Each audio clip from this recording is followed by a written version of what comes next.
My name is Sunao Tsuboi. I am 90 years old, and this is Reiko Hada, the only friend I have left in this world. Tonight, what you're about to hear is not just music, it's memory, it's ghosts. I was 18 when the sky disappeared.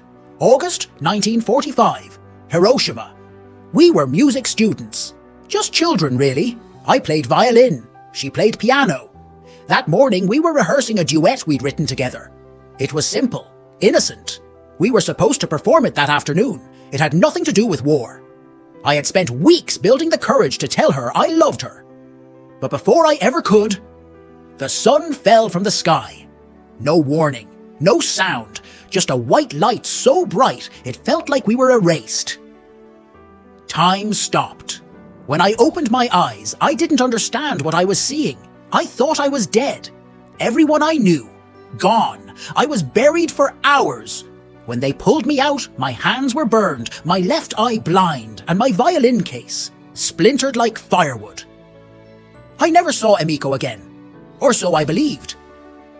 For 70 years, I thought she had died. I never married. I never played again. Every note reminded me of what we lost, and what I never said.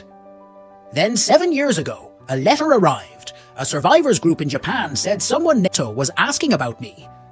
I cried for 3 days before I could even call her. When we met, there were no words. She had survived too. Burns down her back, lost her parents, her baby brother. She thought I had died as well.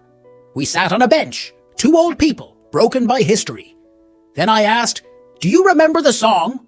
She smiled, a small smile, and said, "Yes, I never forgot."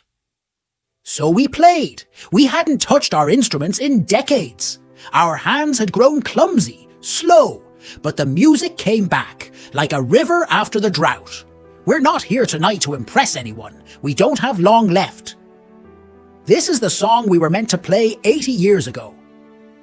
The song of two children who never got to say goodbye. A lullaby for the dead. A prayer for peace. Tonight, we play for those who never made it out of the rubble, and for the younger versions of ourselves, who never had the chance to grow up. Thank you for letting us share our final song. Good luck.